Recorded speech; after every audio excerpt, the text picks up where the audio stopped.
তুলতে, আমি বলেছিলাম যে কুঁদরি তুলে দেখাবো। এই যে দেখো কি পরিমাণ কুঁদরি হয়েছে ছোট্ট একটা গাছে। এই যে অনেকগুলো হয়েছে,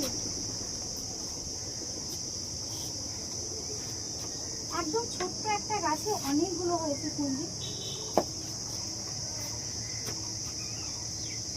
আমি অল্প করে তুলে নেবো, বেশি একটা তুলবো না।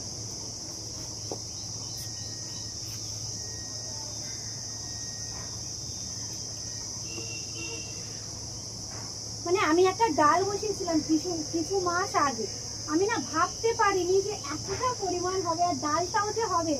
আমি প্রথমত জানতামই না যে ডাল থেকে হচ্ছে কুঁদরি হয়, মানে ডাল থেকে হচ্ছে গাছ হয়, এটা আমি জানতাম না।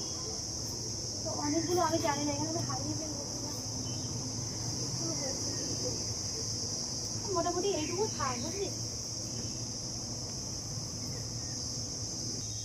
দেখো কতটা পরিমাণে একটা ছোট্ট গাছ থেকে আমি তুলে নিয়েছি, কুঁদরি তুলে নিয়েছি, আর আমার ভীষণই ভালো লাগছে।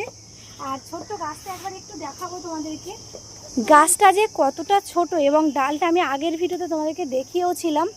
এই দেখো কতটা ছোট, এর ওপরটা এটা নষ্ট হয়ে গেছে, শুধু এখান থেকে একটাই ডাল উঠে এখনও কিন্তু গাছে প্রচুর কুঁদরি আছে, ঠিক আছে। তাও আমি মোটামুটি এইগুলো তুলে নিয়েছি, আমার ভীষণই ভালো লাগছে, বেশ অনেকগুলো তুলে নিয়েছি।